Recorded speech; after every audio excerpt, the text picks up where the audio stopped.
Hello guys, welcome back to my YouTube channel T-Spot. In this video, Gordy and Dennis are looking into colleges on the mainland. As Higgins' drug-fueled doppelganger later noticed, the new client, Jose, pulled in him at exactly the proper opportunity to take her case. Because she was unable to accept that her boyfriend, Otis, had committed suicide, Jose was looking for explanations. Thomas upset Julia because, in her eyes, he hadn't taken the kill squad's threat seriously enough. Sometime before she took on this latest case, Juliet Higgins experienced bad dreams in episode 9. Magnum was regularly the subject of the bad dreams. She now worries about losing him because they were friends for a long time before they started dating. She holds him very dearly. She has fallen for him.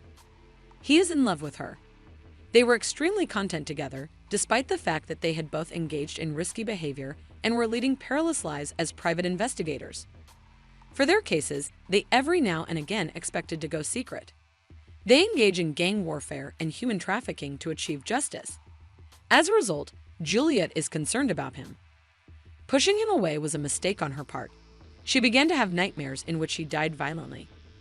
She then used it as an excuse to distance herself from Magnum because she secretly feared losing him would be unfair to him. He had no idea why she was so agitated. After discussing everything, Juliet abruptly stopped listening to him. He had no idea why. Magnum attempted to obtain her opinion. He was told to manage Analyst Childs after she disregarded his concerns. On his behalf, Detective Childs contacted Magnum. The detective demanded to know everything as soon as he found out about their prank on Louis Peel. Magnum tried to warn him that getting involved would be risky on his own. But he didn't care. The detective has never been in a fight. He was informed of Oliver Kane by Magnum because he was not going to begin immediately. Magnum and his companions were being pursued by Kane with the assistance of a group of ex-military personnel. He was recently sent to a secret location. Despite the fact that it was disconnected, Magnum actually had worries for him. Magnum mentioned the name of Detective Childs Kane. The detective had to learn as much as he could about Kane and Magnum. After Juliet began being caring to him once more, settled on the choice to help her. Juliet's client was a suffering widow. The partner of Josie had passed away. He appeared to have committed suicide, and she was the one who discovered him. He was discovered by himself with the engine running in his garage. It was deemed a suicide by HPD. Only Josie asked questions. Because she never saw it coming, she believed that something happened at work that caused Otis to take his own life. Josie hired Julia because she wanted to find out the truth. Did Otis commit suicide as a result of something at work, or was his depression the cause of his death? She wanted to know what had led him to act the way he did. She was unaware of any signs in his family life. She reasoned that his professional life must have attracted him to it. She began to notice a shift in his behavior after he allegedly had a bad day at work. Otis was employed at a mental health facility as an orderly. Jose only wanted to know if something had happened at work, so Jose agreed to investigate. Juliet could see Josie's grief over the loss of a loved one. It caused her to understand that she was treating Magnum unjustifiably. Later, she apologized to him and requested his assistance in this matter. Juliet planned to act like a patient when she got to the hospital. She was acting like the pristine specialist. She took care to copy an American intonation with the goal that only one of the patients could identify her duplicity.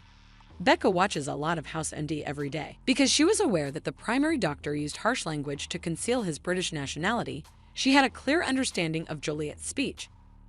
Juliet acknowledged that she was looking into the death of Otis. Beck had, in her mind, substituted one truth for another. She informed Juliet that Otis should not be being in the workplace where they kept every one of the drugs when she saw him leaving. Also, he wasn't a nurse. He had to keep the patients in line. Juliet made the decision to examine the patient's records. She discovered that one patient wasn't supposed to be there. His name is Stephen. Stephen made the decision to seek assistance after his partner received a substantial reward for selling their business. As a result, the partner gave him drugs to make him look insane. Actually, Stephen did not have any health issues. In addition to keeping Stephen's promise to keep all of the money, Stephen's former partner paid one of the nurses to keep him under the influence. A similar medical caretaker found Juliet was researching Otis' passing. After that, she gave Juliet some medicine. She intended to kill Juliet even though she helped her understand the dream's meaning. She has dreams in which she sees Magnum dying with blood-stained hands. But it never comes from Magnum's blood. They are Richard's because Julia believes she is to blame for his death. She was concerned that Magnum would go through the same thing. Juliet came to the realization at the same time Magnum saved her. He made sure Julia was alive. The nurse was taken into custody after she admitted to killing Otis in order to keep getting paid. The business partner was also detained. Stevenson's medication was halted and he was presently living with his loved ones. Additionally, Julia and Magnum were finally settling their differences. He was helping her deal with the loss. Gordon, on the other hand, was taking his child to the mainland to check out colleges. On one of these trips, a bigoted went after them in a bar. Gordo's son did not consider returning to Hawaii to attend college until the racist was apprehended. However, Gordon advised him to disregard his anxieties and follow his heart. Additionally, Detective Charles was killed by a house bomb. The tea was poisoned, and the culprits have finally been identified. Let us know what you think in the comments below. And don't forget to like, subscribe, and share the video. Thank you for watching. See you soon.